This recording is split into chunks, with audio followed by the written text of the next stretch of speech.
Welcome to Sportpen. Hey there. Today, we're taking a deep dive into the electrifying story of Usain Bolt. We're going to unpack, those pivotal moments, the sheer grit, and those performances that just, wow. Yeah, the ones that didn't just win races, they sort of blew the doors off what we thought was humanly possible in sprinting. Exactly. And we'll have some fun, maybe dig up a few interesting bits, and really try to get to the heart of what makes someone a true sporting legend. Because Bolt's story, it really makes you think, doesn't it? What is that secret sauce for greatness? Right. Is it just raw talent you're born with, or is it all about their relentless hard work? Or, some combination.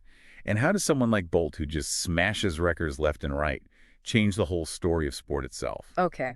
Let's jump right in. Where do we start? The early days. I think so. What's really fascinating is just how early the signs were there. I mean, we're not just talking a quick kid. No. He was the fastest kid at Waldensia Primary. Yeah. Consistently. And then by age 12, already the fastest runner in his school's entire history. 12. Wow. That's more than just potential, isn't it? That's like a flashing neon sign. Absolutely. It hints at something truly special brewing even back then. And it wasn't just like playground races. That win at the junior champs, that was a big deal. Yeah. Huge deal. Big enough that his hometown, Sherwood Content, they threw him a motorcade when he got back. A motorcade? Yeah. Seriously? Yep. A proper hero's welcome. And people were already, asking for his autograph after races. Wild. That must have been a completely new thing for him. Oh, for sure. A real sign that people were seeing him as, like, the future of Jamaican track. And that kind of early recognition, that expectation, it must have done something to his mindset, right? You'd have to think so. It could be a powerful motivator planting that seed of belief early on. Yeah. But it wasn't a straight line to the track for him, was it? Yeah. I heard cricket was actually his first love. That's right. He was really into cricket. Thankfully, some key people saw where his real destiny maybe lay. Like who? Well, there was Pablo McNeil, a former Olympic athlete himself at William Knibb Memorial High School. He spotted the talent and offered to coach him. That's huge. Having someone with that kind of experience see the potential. Vital. A good mentor can make all the difference, spotting that spark. Definitely. And it wasn't just the coach. His dad played a part, too. Yeah, Wellesley, his father. Yeah. Apparently, the coach mentioned Usain was skipping track practice for cricket. Oh. So his dad stepped in, basically told him, look, you need to focus on running. Wow. That sounds like a real fork in the road moment. It really does. A Like key decision that kind of cemented his path towards sprinting. That parental nudge, sometimes it's exactly what's needed. Yeah, someone seeing the bigger picture. So, okay, he's committed to sprinting. What did the day-to-day look like? It wasn't just showing up and running fast, I assume. Oh, absolutely not. His routine was built on serious discipline, like wake up, small breakfast, then hit the weights. Sure. Lunch, then the really important stuff, the track exercises in the afternoon, followed by a big dinner. Fueling up. Exactly. And then some downtime, relaxing, maybe video games, friends, and then sleep. Lots of sleep. That rest part seems key for elite athletes. We hear he treated it like actual training. He absolutely did. He understood recovery is just as important as the workout itself. So nutrition, hydration, and crucially, rest. Getting enough sleep to let the body repair. Makes sense. And he had that motto, didn't he? Something about easy is not an option. Yeah.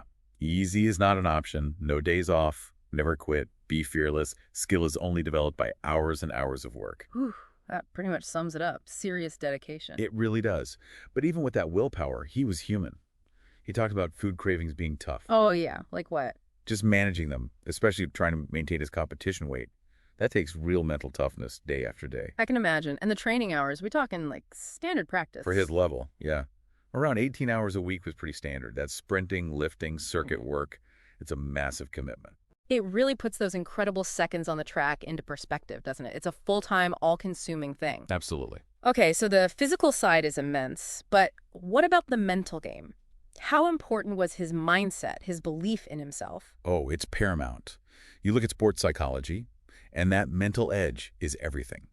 Bolt's success, like so many champions, was tied deeply to just unwavering self-belief. You mean like telling yourself you can do it? Essentially, yeah. The idea that your subconscious kind of accepts what your conscious mind keeps telling it. So that positive self-talk, that absolute conviction, it's powerful. The champion's mindset. We hear about that with people like LeBron, Serena Williams, seeing challenges as chances to grow. Precisely. That growth mindset, believing you can develop abilities through hard work.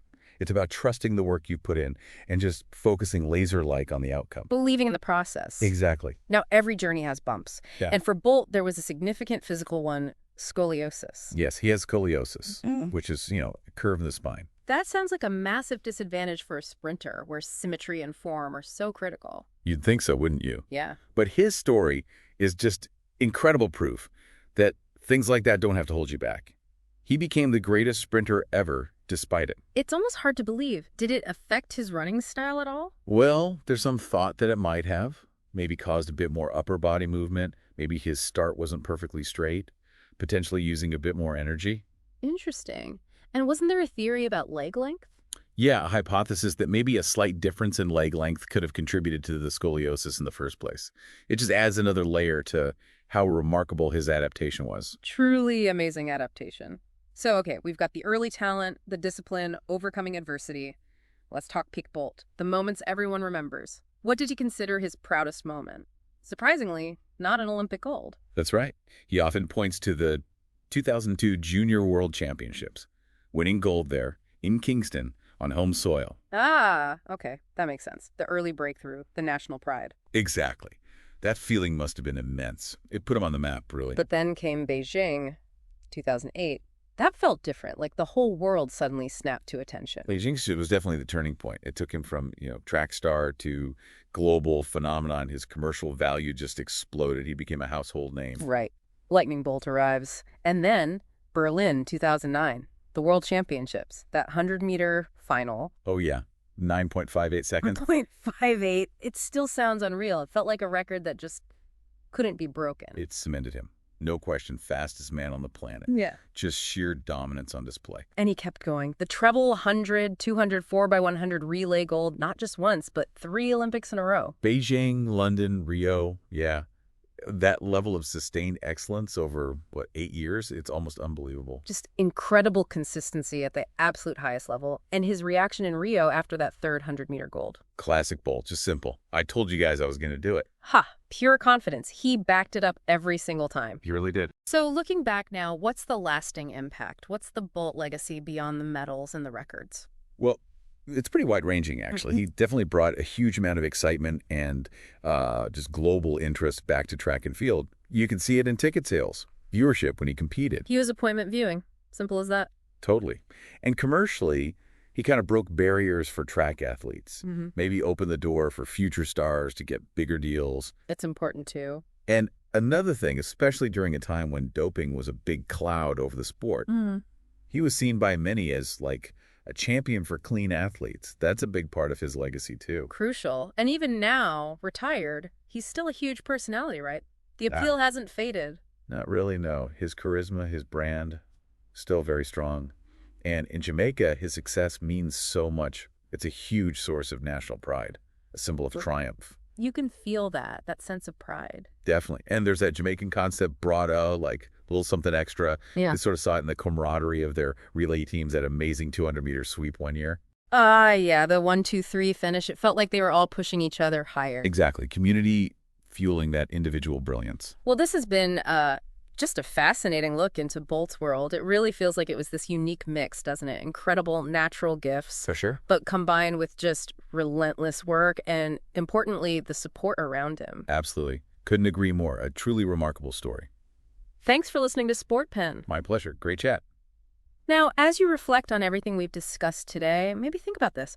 How does that interplay, between talent, sheer dedication, and that external support, coaches, family, a whole nation believing, how does that shape a legacy of greatness? Not just in sports, but really in any field.